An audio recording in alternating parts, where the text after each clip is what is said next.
అందరికీ నమస్కారం. ఎన్ఐఏ అధికారులు మనతొలి వెలుగు ఆఫీస్కి వచ్చి 94 BNSS కింద ఇచ్చిన సమన్స్ని బేస్ చేసుకొని మేము ఇవాళ విచారణకి రావడం జరిగింది. మా ఎంప్లాయ్ ఎవరైతే ఉన్నారో నా కొలీగ్ అనిల్ కూడా విచారణకు వచ్చాడు. తనకి 160 CRPC 179 BNSS కింద తనకి నోటీస్ ఇవ్వడం జరిగింది. నాకు సమన్స్ ఇష్యూ చేశారు. ఇద్దరికి ఒకేసారి ఇచ్చారు. నిన్న ఆఫీస్కి వచ్చి సో నన్ను ప్రధానంగా ఆఫీస్కి వచ్చి అడిగింది ఏంటంటే, గాదే ఎన్ఐఏ గారు ఏ వీడియోలో అయితే మాట్లాడారో ఆ వీడియో మీ దాంట్లో అప్లోడ్ అయింది. ఆ అప్లోడ్ అయిన వీడియో మీదేనే కాదా, సర్టిఫై చేసి మీరు ఇవ్వాల్సిన అవసరం ఉంటుంది, బై హ్యాండ్ ఇవ్వాల్సిన అవసరం ఉంటుంది, రండి అని ఇవాళ 3 గంటలకు సమయం పెట్టారు. సేమ్ అనిల్ది కూడా. సో తను అక్కడ వెళ్ళి ఆ ప్రోగ్రామ్ షూట్ చేశాడు కాబట్టి ఆ రామచంద్రారెడ్డి ఫ్యూనరల్ సంబంధించింది ఆ వీడియో, తనే అక్కడ రిపోర్టర్ కాబట్టి సో తనకి 160 CRPC కింద నోటీస్ ఇవ్వడం జరిగింది. ఇద్దరం వచ్చాము. నాది కంప్లీట్ అయింది, అనిల్ది కంటిన్యూ అవుతున్నది. అయితే ఇక్కడ నాకు ఫస్ట్ 94 BNSS కింద ఇచ్చారు. ఆ వీడియో మీదేనా కాదా అని ఇది చేయడానికి. అండ్ దాంతోపాటు నేను లోపలికి వెళ్ళిన తర్వాత 160 CRPC కింద అంటే నా స్టేట్మెంట్ కూడా రికార్డ్ చేశారు. 179 BNSS. సో నా స్టేట్మెంట్ కూడా రికార్డ్ చేశారు అండ్ ఇమీడియట్గా నోటీస్ ఇవ్వడం జరిగింది అక్కడే. సో దాదాపు ఇప్పటి వరకు 6:30కి నేను బయటికి రావడం జరిగింది. వాళ్ళు అడిగినటువంటి ప్రతిదానికి మేము ఆన్సర్ చేశాం.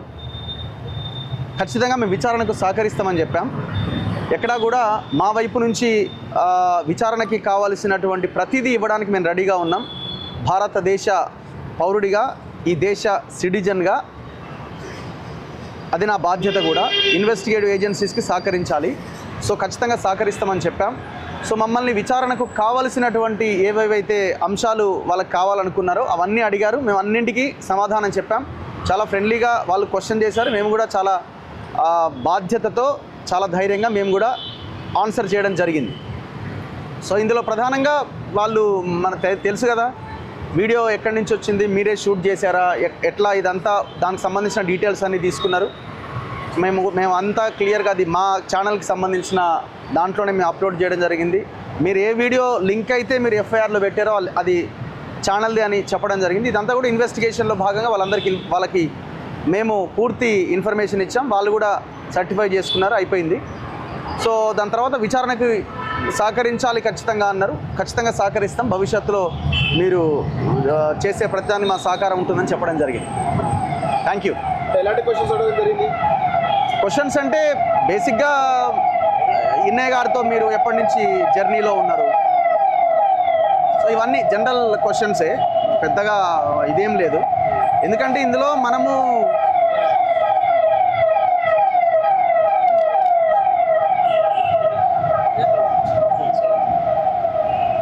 పెద్దగా నన్ను ఇన్సిస్ట్ చేసి నేనేదో అని అడిగేంత ఇది కూడా ఏం లేదు అక్కడ.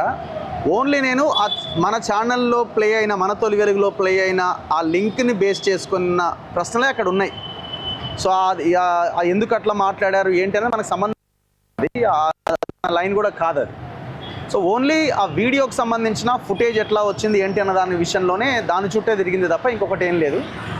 సో మేము జనరల్గా రెగ్యులర్గా అందరి ఇంటర్వ్యూస్ మేము తీసుకుంటాము, అందరితో మేము మాట్లాడుతుంటాము.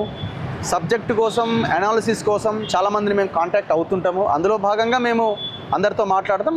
సో అట్లనే ఎన్ఐఏ గారితో కూడా మేము రెగ్యులర్గా టచ్లో ఉంటాం, అంతే తప్ప అంతకుమించి ఇక్కడ ఏం లేదని మేము ఆన్సర్ చేయడం జరిగింది. అంతకుమించిన పెద్ద క్వశ్చన్స్ ఏం అక్కడ ఏం ఇదేం లేదు. రాజకీయ పార్టీ సోషల్ మీడియా హ్యాండిల్స్ లో మీరు అరెస్ట్ అయిపోతున్నారు, రకరకాల చేస్తున్నారు ప్రచారం, దాని గురించి మీరేమంటారు సార్? ఉంది చిల్లర సోషల్ మీడియా పోస్టులు కూడా మనం చూస్తూ ఉన్నాము. ఇక అరెస్ట్ అయిపోయిండు, కొంతమంది అయితే ఇక అరెస్ట్ అయిపోయిండు, చెంచల్గూడ జైలుకే తీసుకొస్తున్నారనే పోస్టులు కానీ, కామెంట్స్ కానీ, నిన్న మొన్నటి నుంచి అయితే ఇక వీడు అర్బన్ నక్సలైటు, ఇక నోటికి వచ్చింది ఇష్టం వచ్చినట్టుగా పెట్టుకుంటున్నారు. ప్రశాంతంగా నిద్రపోండి మీరంతా, ఏం ఇబ్బంది లేదు, మేము ఏ తప్పు చేయలేదు. సో ప్రజల కోసం మాత్రమే మేము పనిచేస్తూ ఉన్నాం. చాలా ధైర్యంగా, బాధ్యతతో పనిచేస్తున్నాం. ఎక్కడా వెనకడుగు లేదు. ఇంకా కొంతమంది అంటున్నారు వీడియోలు అన్నీ డిలీట్ అయిపోతున్నాయి అంటున్నారు. నేను ఎక్కడో ఎవరో అడిగితే చెప్పాను, డిలీట్ అయిన ఒక్క లింక్ ఏదైనా ఉంటే మాకు పంపించండి, ఇగో పలానా వీడియో డిలీట్ అయిందని. ఎట్టి పరిస్థితిలో ఒక వీడియో కూడా డిలీట్ అవ్వడం అంటూ ఉండదు.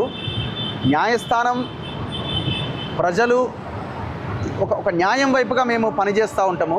సో ఎవరైనా కోర్టుకు వెళ్ళి ఇగో పలానా వీడియో ఇది నచ్చలేదని చాలామంది రియల్ ఎస్టేట్ మాఫియాకి సంబంధించిన డిలీట్ చేసుకున్న సందర్భాలు ఉన్నాయి. అట్లా పోయిన వీడియోలు తప్పితే మా దాంట్లో మాకు మేముగా డిలీట్ చేసిన వీడియోలు ఏమీ లేవు, ఉండవు. ఎవరైతే ఈ కామెంట్స్ పెడుతున్నారు, కొన్ని శాటిలైట్ ఛానల్స్ కూడా, శాటిలైట్ అని చెప్పుకునే ఛానల్స్ కూడా అసలు నాకు నోటీస్ రాలేదు, ఆ సమయానికి ఆల్రెడీ ఆ యూట్యూబ్ ఛానల్ మీద కేసు అయిందని పోస్టులు పెడుతున్నారు, అంటే బ్రేకింగ్స్ చేస్తున్నారు. ఇంత దుర్మార్గంగా వ్యవహరిస్తే ఎట్లా? కొంతమంది అయితే ఇక అయిపోయింది, ఏరివేత కార్యక్రమం స్టార్ట్ అయిందని పెడుతున్నారు. ఏరివేత అంటే ఎవరు ఏరివేత? మేము ఒకటే ఏమంటున్నామంటే, మేము పనిచేసే దాంట్లో ఒక 10% పనిచేయండి ప్రజల్లోకి వచ్చి. మీరంతా సోషల్ మీడియాలో ఈ చిల్లర పోస్టులు పెట్టేవాళ్ళు, మేము ప్రజల్లో ఉండి ఉదయం 7 గంటల నుంచి రాత్రి 8-9 గంటల దాకా మేము పనిచేసే దాంట్లో మీరు ఒక 10% పనిచేయండి, ప్రజలకు చాలా మంచి జరుగుతుంది. ఈ పోస్టులు పెట్టి విద్వేషాలు రెచ్చగొట్టి చిల్లర పోస్టులు పెట్టడం వల్ల ఉపయోగం లేదు. నేను వాళ్ళకి ప్రధానంగా చెప్పదలుచుకున్నాను. మీరు విచారణకు హాజరయ్యారు కదా, మీ పైన ఏమైనా కుట్ర జరుగుతున్నట్టు మీకు అర్థమవుతుందా ఏమన్నా? అంటే నేను ఇప్పుడు విచారణ దాంట్లో మనం చూసినప్పుడు కుట్ర అనే దాంట్లో నాకు ఎక్కడ కనబడలేదు. బేసిక్గా ఇప్పుడు నా మీద కేసు ఏం లేదు, మీ మీద కేసు ఉన్నదని ఎక్కడ కనబడట్లేదు. సో గతంలో అయిన కేసెస్ విషయంలో మన మీద జరిగినప్పుడు కుట్ర కోణం మనం చెప్పడం జరిగింది. ఈ పర్టికులర్ దాంట్లో నా మీద కేసే కాలే కదా, నన్ను ఓన్లీ అడిగినారు, స్టేట్మెంట్ తీసుకున్నారు ఈ వీడియో మీదేనా కాదా అని. సో ఇక్కడ కుట్ర మన మీద ఏమున్నది, అక్కడ ఏం లేదు కదా. ఇంత చిన్న స్టేట్మెంట్కు 3.5 గంటల సమయం తీసుకోవడానికి గల కారణం ప్రొసీజరల్ ప్రాసెస్ ఉంటుంది కదా అక్కడ. వాళ్ళంతా డేటా తీసుకోవాలి, ఇదంతా ల్యాప్టాప్లో వాళ్ళు చేయాల్సి ఉంటుంది. అది వాళ్ళ ప్రొసీజర్ వాళ్ళు చేసుకున్నారు. మొత్తం 5 గంటలు అంతా కూర్చొని ఏదో 1-to-1 ఇంటర్వ్యూస్ లాగా ఇన్వెస్టిగేషన్లో ఇంట్రాగేషన్ అట్లా ఏమి ఉండదు. అరెస్ట్లు ఏమైనా ఉండే అవకాశం ఉందా? కేసే లేదు, అరెస్ట్ ఎక్కడిది? ఎఫ్ఐఆర్లో మనం ఏం లేము కదా. అంటే గాదా ఇన్నయ్య మరియు ఇతరులు అని కూడా ఉంది, ఇతరుల కింద నా మీద కేసే లేదు, నా మీద కేసే లేదు. ఎవరి పేరు రాసే అవకాశాలు మనకు తెలియదు. అది ఎన్ఐఏ అధికారులని మీరు వెళ్ళి వాళ్ళని ఏమన్నా అడిగితే మరి వాళ్ళు ఏమైనా చెప్తారేమో, కానీ మనకు అదర్స్ ఎవరైనా తెలీదు. నాకు తెలిసి జనరల్గా ఏదైనా ఎఫ్ఐఆర్ పెట్టినప్పుడు కూడా సో పలానా అక్యూజ్డ్ అండ్ అదర్స్ అని జనరల్గా ఉంటుంది. సో అందులో వాళ్ళు రిమాండ్ కేసు డైరీలో కూడా రకరకాలుగా పాయింట్అవుట్ చేశారు కదా, వాళ్ళతో వీళ్ళతో అని. మరి వాళ్ళ పేర్లు ఏమైనా పెడతారో మనకు తెలియదు. అది ఇన్వెస్టిగేటివ్ ఏజెన్సీస్ తీసుకోవాలి, మనకు సంబంధం లేని విషయం అది. అరెస్ట్ తర్వాత అర్బన్ నక్సలైట్ ప్రచారం బలంగా జరుగుతుంది. అంటే అర్బన్ నక్సలైట్ అంటే ఏంటి అన్నదానికి వాళ్ళు ఒక అర్థం చెప్పాలి. ఫస్ట్ మేము ఒకటే లైన్తో ఉన్నాం. మా లైన్ సింపుల్ అండ్ క్లియర్. ప్రజల కోసం మేము పనిచేస్తున్నాం, ప్రజల కోసమే మేము పనిచేస్తాం. పబ్లిక్ ఇష్యూస్ ఎక్కడ సమస్య ఉంటే అక్కడ వాలిపోతాం, అక్కడ నిలబడతాం, అక్కడ కొట్లాడే ప్రయత్నం చేస్తాం, ప్రభుత్వాల దృష్టికి తీసుకొస్తాం. ఎక్కడ వెనకడిగేసే పరిస్థితి ఉండదు. అర్బన్ నక్సలైట్ అంటే ఏంటి అసలు, దాని మీనింగ్ ఏంటో దయచేసి విశదీకరించి చెప్పండి. నక్సలైట్ అంటే ఎవరు, అర్బన్ నక్సలైట్ అంటే ఎవరు, అడవుల్లో పనిచేసే వాళ్ళు ఎవరు, మరి ఇక్కడ పనిచేసే ఇక్కడ ఉన్న వాళ్ళని మీరు ఎట్లా నక్సలైట్ల కింద చూస్తున్నారు? నేను అదే అంటున్నాను కదా, మేము చేసే పనిలో, ప్రజల కోసం మేము చేస్తున్న పనిలో ఒక 10% మీరు ప్రజల్లోకి వచ్చి పని చేయండి, దేశం బాగుపడుతుంది. ఇంట్లోనే కూర్చొని యువతలో అర్బన్ నక్సలైట్ అని చెప్పి మీరేదో దేశాన్ని ఉద్ధరించినట్టుగా మాట్లాడకండి దయచేసి. ఒకవేళ ప్రజల కోసం పని చేయడమే అర్బన్ నక్సలైట్ అంటే పిలవండి, మరి తప్పే ఉంది. ప్రజల కోసమే పనిచేసే వాళ్ళు అర్బన్ నక్సలైట్ అని మాలాంటి వాళ్ళ మీద మీరు బురదల్లే ప్రయత్నం చేసి పిలుచుకోండి. ఎవడొద్దన్నాడు? దానికి ఏమైనా రాసి ఉన్నదా? ఇది పలానా అర్బన్ నక్సలైట్ అని రాజ్యాంగంలో రాసి ఉన్నదా? మేము రాజ్యాంగం ప్రకారం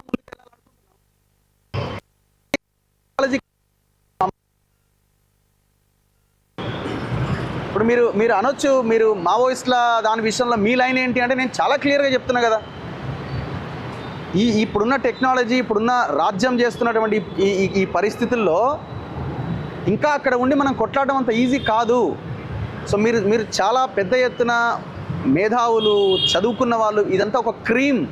సో ఈ క్రీమ్ అంతా ప్రజల్లోకి వచ్చి పనిచేస్తే ఇంకా గొప్ప ఫలితాలు ఉంటాయి, సాధించవచ్చు. ఎలక్షన్ని మనం ఫేస్ చేయాలి. అల్టిమేట్గా ప్రతి సమస్యకి రాజకీయమే ముందుంటుంది. సో రాజకీయంగానే మనం ఏదైనా సాధించుకోవాలి. సో ఆ దిశగా ప్రయత్నం చేయమని మనం ఇప్పుడు కాదు, అది ఎప్పటి నుంచో అడుగుతున్నాం. మనం వీళ్ళకి మనం అర్బన్ నక్సలైట్లు కనబడుతున్నాం. మరి మీకేం పేర్లు పెట్టాలి? మీరు అర్బన్ నక్సలైట్ అనేవాళ్ళు ఒకటే స్ట్రేట్ క్వశ్చన్. అర్బన్ నక్సలైట్లని పిలిచే వాళ్ళకు ఒక స్ట్రేట్ క్వశ్చన్ నేను వేస్తున్నది ఏంటంటే, ఇవాళ దేశంలో ఉన్న అడవిలాగా ఉండాలన్నా, కార్పొరేట్ సంస్థలకు కట్టబెట్టాలన్నా? ఈ ప్రశ్నకి దయచేసి ఆన్సర్ చేయమని అడుగుతున్నాం. ఒకటే క్వశ్చన్, ఈ అడవి అడవిలాగా ఉండాలనా లేకపోతే ఎవడో కార్పొరేట్ పెట్టుబడిదారుల చేతుల్లోకి పోవాలనా? దానికి ఆన్సర్ చెప్తే ఈ అర్బన్ నక్సలైట్ ఏందనేది జనాలు డిసైడ్ చేసుకుంటారు. మీరు చెప్పండి, అడవి ఎక్కడ ఉండాలి? అడవి అడవిలాగా ఉండాలనా లేకపోతే అడవి కార్పొరేట్లకు అప్పగించాలనా, అడవిని మొత్తం తీసేయాలనా, ఏం చేయాలన్నా మీరు చెప్పండి. గవర్నమెంట్ కూడా క్లారిటీ ఇవ్వాలా. ఒకవేళ ఈ ఈ ఈ ఈ నక్సలైట్ల ఏరివేతనో ఇంకేదో మీరు ఏదైతే చేపట్టారో దీని తర్వాత అడవి ఉంటుంది, ఆదివాసీలు ఉంటారు అని ఒక క్లారిటీ ప్రజలకు ఇస్తే ఎవరికేం ఇబ్బంది లేదు కదా. యా, మీరు హిడ్మా గ్రామానికి వెళ్ళడం జరిగింది. వెళ్ళాం. మంది మీడియా మిత్రులు కూడా చాలా మంది ఒక 3 రోజుల పాటు మీరు అంతా వెళ్ళడం జరిగిందా? ఈ దాదాపు అరెస్ట్ వెనకాల హిడ్మా గ్రామానికి వెళ్ళినటువంటి ఇప్పటికీ కారణం ఉండే అవకాశం ఉందా? మీతో పాటు వినాయకు వచ్చారు కదా, నేను అది కూడా కారణం అని అయితే నేను అనుకుంటలేను. ఎందుకంటే ఇప్పుడు హిడ్మా గ్రామానికి వెళ్ళినప్పుడు మేమేమి సడన్గా ఏదన్నా ఆకాశ మార్గంలో వెళ్ళి అక్కడ దూకలే. నేను రోడ్డు మార్గంలోనే వెళ్ళినాము. పూవర్తి అనే ఆ హిడ్మా గ్రామానికి వెళ్ళడానికి నేను రోడ్డు మార్గంలో దాదాపు ఒక 10-15 క్యాంపులు దాటుకుంటూ పోలీసులు క్వశ్చన్ చేస్తే మేము జర్నలిస్టుము పలానా చోటుకి రిపోర్టింగ్కి వెళ్తున్నామంటే వాళ్ళు కూడా చాలా హ్యాపీగా వెళ్ళండి అనే దాంట్లోనే చెప్పినారు వాళ్ళు. సో వెళ్ళండి కానీ జాగ్రత్త అని కూడా చెప్పారు వాళ్ళు. మేము పూవర్తి అనే విలేజ్కి వెళ్తే మీకు తెలుసు కదా, సో వాళ్ళు అక్కడ మాకు లంచ్ అక్కడ మాకు ఏం లేదు. సో వాళ్ళే చెప్పినారు కదా, అక్కడ ఉన్న బెటాలియన్ వాళ్ళే చెప్పారు మీరు వచ్చి ఇక్కడ భోజనం చేయండి బ్రదర్, ఏం కాదని కూడా చెప్పినారు వాళ్ళు. ఎక్కడ దాన్ని అది ఉన్నదని అయితే నాకైతే అనిపించలేదు. సో అండ్ మనం ఎవరిని కలవడానికి వెళ్ళినాం, అక్కడ ఉన్న ఆదివాసీల జీవితాలు ఎట్లున్నాయో చూపించడానికి వెళ్ళినాం. మనమేమో హిడ్మాని కలవడానికో లేకపోతే మావోయిస్టులను కలవడానికి వెళ్ళలే కదా. మనం హిడ్మా తల్లి ఏం పాపం చేసిన ఆమెకేం తప్పలేదు కదా. సో ఆమె జీవితం ఎట్లుందో చూపించడానికి వెళ్ళినాం, ఆమెను కలవడానికి వెళ్ళినాం, తప్పే ఉంది. సో అది ఎక్కడ చర్చకు లేదు, అది కారణం అని నేను అనుకుంటలేదు. ఎన్ఐఏ విచారణ మరోసారి ఉండబోతుందా, ఇదే లాస్ట్? తెలియదు మరి మనకి. నేనైతే ఏం ఉండదేమో అనుకుంటున్నా మరి నాకు తెలిసి. ఎందుకంటే మన మీద కేసు కాదు, కథ కాదు, మన వీడియో అక్కడ దాంట్లో మాట్లాడిండి, ఆ వీడియో మన దాంట్లో ప్లే అయింది కాబట్టి పిలిచారు. అయితే విషయం ఏంటంటే ఆ వీడియో మన దాంట్లోనే ప్లే అయింది, అంటే మన తొలి వెలుగులోనే ప్లే అయింది. ఇంకొక మీ అందరి దాంట్లో ప్లే అయ్యింటే మరి మీ అందరికి నోటీసులు ఇచ్చేవాళ్ళే. సో అప్పుడు ఇంత పెద్ద చర్చ అయి ఉండేది కాదేమో సింపుల్గా. సో దీనికి కొంతమంది ఏదో పెద్ద భూతద్దంలో పెట్టి చూస్తున్నా కానీ ఏం లేదు బాబు ఇక్కడ. దయచేసి ఎవరైతే ఈ సోషల్ మీడియాలో పెడుతున్నారో, సంబరాలు చేసుకుంటున్నారో అయిపోయింది, మీరు ఆపురు ఇక దయచేసి. ఏం లేదు ఇక్కడ, నేను ముందే చెప్పిన. వాళ్ళు వచ్చి నోటీస్ ఇవ్వడంలో ఆశ్చర్యం ఏమీ లేదు. ఇది జనరల్గా విచారణ ప్రక్రియలో జరిగేదే ఇదంతా కూడా. నా ప్లేస్లో ఇంకెవరున్నా వాళ్ళకు కూడా వెళ్తారు, బాబు వచ్చి మీరు ఏంటో చెప్పండి అని అడుగుతారు. కామన్గా జరిగేదే ఇది. సో మా లైన్ వెరీ క్లియర్, లైన్ నుంచి వెనకడుగు వేసే ప్రసక్తే లేదు. మా లైన్ పబ్లిక్ లైన్. మీ ఛానల్లో ఏమైనా వీడియోలు డిలీట్ చేసినప్పుడు ఏం లేదు, అట్లాంటిది ఎందుకు చేస్తారు అట్లా? అట్లా ఏమి ఉండదు కదా, అలాంటి డిలీషన్ అట్లాంటిది ఏం లేదు. డిలీట్ అవుతున్నాయి కొన్ని, నెవర్. ఒక లింక్ చూపించండి. ఇప్పుడు డిలీట్ అయితే వీడియో మీ దగ్గర ఆ లింక్ ఉంటే దాన్ని క్లిక్ చేస్తే రిమూవ్డ్ బై ద అప్లోడర్ అని వస్తుంది. అది చూపించండి, ఒకటి ఏదైనా చూపిస్తే నేను దానికి ఆన్సర్ చెప్తాను. అంటే విచారణ అనేది యూఆర్ఎల్ బేస్లో జరిగిందా లేకుంటే ఛానల్ బేస్లో? ఛానలే కదా, యూఆర్ఎల్ ఎవరిది? ఛానల్దే కదా, యూఆర్ఎల్ ఛానల్దే కదా. సో విచారణ చాలా ప్రశాంతంగా, చాలా వాళ్ళు ఫ్రెండ్లీగా మంచిగా అడిగారు. మనం కోఆపరేట్ చేసిన వాళ్ళు కూడా మంచిగా నీట్గానే చేశారు. ఎక్కడ కూడా ఇదేం లేదు, చాలా లేదు అసలు అట్లా లేనే లేదు. చాలా ఇదిగా జరిగింది. మా అడ్వకేట్ గారు మాట్లాడతారు, సుంకర నరేష్ గారు.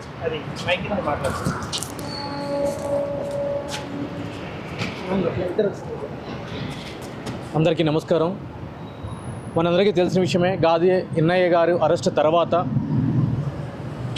ఎన్ఐఏ నిన్న మన తొలి వెలుగు ఆఫీస్కి రావడం జరిగింది. రఘు గారికి, అదేవిధంగా ఆయన దగ్గర పనిచేసే సిబ్బందిలో ఒకతనటువంటి అనిల్ గారికి కూడా నోటీస్ అనేది ఇవ్వడం జరిగింది. అందులో భాగంగా రఘు గారికి ఇచ్చిన దాంట్లో మీ యొక్క యూట్యూబ్ ఛానల్లో ప్లే అయినటువంటి ఒక వీడియో లింక్కి సంబంధించి అక్టోబర్ నెలలో ప్లే అయినటువంటి వీడియోకి సంబంధించిన ఫుటేజ్ మాకు కావాలి అని చెప్పని, అది కూడా క్లియర్గా 65B ఎవిడెన్స్ యాక్ట్ సర్టిఫికేషన్ తోటి కావాలి అని చెప్పని అడగడం జరిగింది. అనిల్ అనే వ్యక్తికి సంబంధించి మీరు విచారణకి రావాలి మా దగ్గరికి అని చెప్పడం జరిగింది. అందులో భాగంగానే ఈయన్ని కూడా ఇన్ పర్సన్గా ఈరోజు కార్యాలయానికి, అతను కూడా విచారణకి కార్యాలయానికి 3 గంటల లోపు రావాలి అని చెప్పడం జరిగింది. ఒక నిజాయితీ గల జర్నలిస్టుగా, ఒక బాధ్యత గల సమాజంలో వ్యక్తిగా, భారతదేశ పౌరుడిగా ఇద్దరూ కూడా ఈరోజు విచారణకి హాజరు కావడం జరిగింది. మేము కూడా మొదట్లో విచారణ అధికారి గారిని కలవడం జరిగింది. అందరూ కూడా చాలా బాధ్యతాయుతంగా చట్ట ప్రకారము ఒక నేరానికి సంబంధించినటువంటి ఎవిడెన్స్ కానీ విట్నెసెస్ కానీ ఏదైనా ఎవరి దగ్గర నుంచి అయినా సరే కావాలి అని అనుకున్నప్పుడు చట్ట ప్రకారము చట్టం ఏదైతే చెప్తుందో దాని ప్రకారమే వాళ్ళు ముందుకు వెళ్ళటం జరిగింది. ప్రధానమైన కారణం ఏంటి అంటే కనుక ఈ యొక్క ఛానల్లో ఆ వీడియో లింక్ అప్లోడ్ అయ్యింది. దాంట్లోనే విద్వేషపూరితమైనటువంటి ప్రసంగం ఉంది అని చెప్పి భావించబడుతున్నారు కాబట్టి దానికి సంబంధించి వాళ్ళు అడగడం జరిగింది. దానికి సంబంధించే ఈరోజు వీళ్ళు రావడం జరిగింది. విచారణ అధికారుల ముందు హాజరు కావడం జరిగింది. విచారణ కూడా సవ్యంగా జరగడం జరిగింది. ఈరోజు మనం మాట్లాడుకుంటున్నాం ప్రతి ఒక్క సోషల్ మీడియాలో కూడా శాటిలైట్ మీడియాలో పడని వ్యక్తులు కొన్ని రాజకీయ పార్టీలు అరెస్టు జరుగుతుంది అర్బన్ నక్సలైట్ అని ఏ విధంగా అయితే కనుక వ్యాఖ్యలు చేస్తున్నారో ముమ్మాటికి కూడా మేము చెప్తున్నాము. మా తరపున కూడా ఎన్ఐఏ అధికారులకి ఏదైతే కనుక అర్బన్ నక్సలిజం అనే మాట ఉందో అది ముమ్మాటికి కూడా పదే పదే ఇన్స్టిగేట్ చేయడం కూడా చట్ట ప్రకారం నేరం కాబట్టి మా దృష్టికి వచ్చిన వాళ్ళందరి మీద కూడా కంప్లైంట్ రూపంలో ఫిర్యాదు రూపంలో మేము కంప్లైంట్ రూపంలో చేసి సదరు అధికారులకు అందజేసి ఈ విధంగా సమాజంలో శాంతి భద్రతలు చెడగొట్టే విధంగా అదేవిధంగా బాధ్యత కలిగిన వృత్తిలో ఉన్నటువంటి వ్యక్తుల మీద ఇటువంటి ముద్రలు వేయడం చేత సమాజంలో అది ఒక వక్రీకరించబడిన దిశగా వెళ్తుంది కాబట్టి వీళ్ళందరి మీద కూడా సమాజ వ్యతిరేక శక్తులు కూడా నిజమైన నక్సలిజానికి అర్బన్ నక్సలిజానికి అర్థం ఏంటి ఏం చెప్తుంది అని తెలుసుకుని మాట్లాడితే ప్రతి ఒక్కరు కూడా వింటుంది. ఈరోజు ఎవరైతే కనుక ఈరోజు అరెస్ట్ కాబడ్డారు వీళ్ళు అర్బన్ నక్సలైట్లు అని చెప్పి అంటున్నారో వాళ్ళందరికీ కూడా రేపు నోటీసులు ఇష్యూ చేసి వాళ్ళు కూడా విచారణ అధికారి ముందు హాజరయ్యి వాళ్ళకి ఎక్స్ప్లెనేషన్ చేసే విధంగా కూడా చట్టపరంగా మేము ముందుకు వెళ్తాము. ఈరోజు భారతదేశంలో ఒక నిజాయితీ గల పౌరుడిగా భారతదేశ పౌరుడిగా ఎవరైనా కూడా అది నేనైనా కూడా అధికారులు ఏదైనా ఒక ఇన్ఫర్మేషన్ నా దగ్గర నుంచి కావాలి అనుకున్నప్పుడు వెళ్ళి ప్రతి ఒక్కరు ఇవ్వాల్సిన ఆవశ్యకత ఎంతైనా ఉంది. ఎందుకు అనంటే కనుక ఈరోజు స్వేచ్ఛ స్వతంత్రం సమానత్వం కలిగినటువంటి దేశంలో మనం ఉంటున్నాము. అటువంటి దేశ పౌరుడిగా ప్రతి ఒక్కళ్ళ మీద కూడా విచారణ అధికారులు అడిగినప్పుడు దట్టు ఎన్ఐఏ లాంటి ఒక అత్యున్నతమైనటువంటి విచారణ సంస్థ అడిగినప్పుడు దర్యాప్తు సంస్థ అడిగినప్పుడు ప్రతి ఒక్కళ్ళ మీద బాధ్యత ఉంది. ఈరోజు కోర్టులకు వెళ్ళలేదే మేము మమ్మల్ని ఎందుకు పిలుస్తున్నారు ఇది చట్ట వ్యతిరేకం చట్ట విరుద్ధం అని చెప్పని ఈరోజు మేము గంట ముందే వచ్చి విచారణ అధికారి ముందు హాజరవడం జరిగింది. ఎందుకంటే కనుక మాకు బాధ్యత ఉంది, సమాజం పట్ల గౌరవం ఉంది, దేశం పట్ల బాధ్యత ఉంది. సో వీళ్ళందరికీ కూడా ఈరోజు మీరు మాట్లాడుకున్నారు, ఈరోజు అయిపోయింది, రేపటి నుంచి మీ వంతు స్టార్ట్ అవుతుంది, దయచేసి రెడీగా ఉండండి అని చెప్పని మీ అందరి ద్వారా కూడా నేను తెలియజేస్తున్నాను. అదే ఇన్నే తర్వాత ఇంకెవరైనా అరెస్ట్ చేసే అవకాశాలు ఉన్నాయా అనుకుంటున్నారు? బ్రదర్ ఇది సాధారణ ఇన్వెస్టిగేషన్ కాదు, ఇది UAPA అనే ఒక చట్టం ద్వారా ఎన్ఐఏ అధికారులు మినిస్ట్రీ ఆఫ్ హోమ్ అఫైర్స్ ద్వారా ప్రత్యేక ఉత్తర్వుల ద్వారా వీళ్ళకి ఈ యొక్క కేసుని ఇన్వెస్టిగేషన్ చేయండి అని చెప్పని వచ్చిన ఉత్తర్వుల ద్వారా వీళ్ళు కేసు రిజిస్టర్ చేసి గాదే ఎన్ఐ గారిని అరెస్ట్ చేయడం జరిగింది. సో ఆయన యొక్క కన్ఫెషన్ రిపోర్ట్ కూడా మనం అందరం కూడా చూడటం జరిగింది. వాళ్ళ యొక్క విచారణలో ఎవరైనా సరే ఈ యొక్క క్రైమ్ ఏదైతే కనుక ఎలిగేషన్ చేస్తున్న క్రైమ్ ఏదైతే ఉందో ఆ క్రైమ్లో ఎవరైనా బాధ్యతలుగా ఉన్నారు అని చెప్పి వాళ్ళకి భావిస్తే వాళ్ళు చట్ట ప్రకారం ముందుకు వెళ్ళడం జరుగుతుంది. సో ఈ దశలో వీళ్ళు అరెస్ట్ అవుతారు వాళ్ళు అరెస్ట్ అవుతారు ఇంకా 10 మంది వ్యక్తులు వస్తారు అని చెప్పి చెప్పడానికి ఎటువంటి రైటు మాకు లేదు, అది ఆ విధంగా చర్చించడానికి కూడా మనకు హక్కు లేదు. నిన్న మన తొలి వెలుగు ఆఫీస్కి ఎన్ఐఏ అధికారులు రావడం జరిగింది. అంత మనకు తెలిసినటువంటి విషయమే. నిన్న నాతో పాటు అంటే ముఖ్యంగా దీంట్లో ఛానల్ MD అయినటువంటి రగన్నకు కానీ ఉన్నటువంటి ఎన్ఐఏకి సంబంధించినటువంటి వార్త కవర్ చేసినటువంటి నాకు కూడా నిన్న 160 CRPC కింద నాకు నోటీసులు ఇవ్వడం జరిగింది ఎన్ఐఏ అధికారులు. సో ఇవాళ 3 గంటలకు రావాలి విచారణకు, ఖచ్చితంగా మీరు రావాల్సిందే అని చెప్పేసి నిన్న నోటీసు కూడా ఇచ్చినటువంటి నేపథ్యంలో ఇవాళ 3 గంటలకే మేము ఎన్ఐఏ అధికారులను కూడా ఆ కార్యాలయానికి రావడం జరిగింది. వాళ్ళు విచారణను కూడా ఎదుర్కోవడం జరిగింది. వాళ్ళు అడిగినటువంటి అన్ని క్వశ్చన్స్ కూడా మేము సమాధానం కూడా కులంకుశంగా చెప్పడం జరిగింది. 1కి 4 సార్లు అడిగిన కానీ మేము అదే విషయం చెప్పడం జరిగింది. జరిగినటువంటి అసలు మీరు ఎందుకు పోవాల్సి వచ్చింది తీగలకుంట పెళ్లికి మావోయిస్టు రామచంద్రారెడ్డి కట్ట రామచంద్రారెడ్డికి సంబంధించినటువంటి విషయంలో మీకు అసలు ఏం సంబంధం, ఆయన ఇంతకుముందే మీకు ఏమన్నా అంటే మనకు ఉన్నటువంటి వాళ్ళకు ఉన్నటువంటి ఏవైతే డౌట్స్ ఉన్నాయో అవన్నీ కూడా వాళ్ళు అడగడం జరిగింది. సో అక్కడికి మీరు మిగతా సంబంధించినటువంటి వీడియోలు ఎట్లా తీసిండ్రు ఏందన్నటువంటి వివరాలను కూడా వాళ్ళు రాబట్టేటువంటి ప్రయత్నం మేము కూడా ఉన్నట్టుగానే చెప్పాము. ఎక్కడ కూడా మనం మొదటి నుంచి అక్కడి వరకు జరిగినటువంటి ఆ వ్యవహారం అంతా కూడా వాళ్ళకి పూసగుచ్చినట్టు కూడా చెప్పడం జరిగింది. వాళ్ళు కూడా ఫ్రెండ్లీగా మమ్మల్ని అడగడం జరిగింది. మేము కూడా ఫ్రెండ్లీగానే సమాధానం కూడా చెప్పడం జరిగింది. ఎక్కడ కూడా దాపరికాలు లేకుండానే వాళ్ళు అడిగిన దానికి అన్నిటి కూడా మేము ఆన్సర్ చేయడం జరిగింది. వాళ్ళు మళ్ళీ ఒకసారి పిలిచిన కానీ రావాల్సి ఉంటుందని చెప్పేసి వాళ్ళు కూడా చెప్పడం జరిగింది. మేము కూడా దానికి సహకరిస్తాం. ఖచ్చితంగా మీరు ఎన్నిసార్లు పిలిచినప్పుడు కూడా మేము ఈ విషయంలో సహకరించడానికి మేము సిద్ధంగానే ఉంటామని చెప్పేసి కూడా మేము చెప్పడం జరిగింది. మొత్తానికైతే మేము 3 గంటల నుంచి దాదాపుగా 8 గంటలకి మేము 3 గంటల లోపలికి వెళ్ళినాం. 8 గంటలకి మమ్మల్ని బయటికి పంపించడం జరిగింది.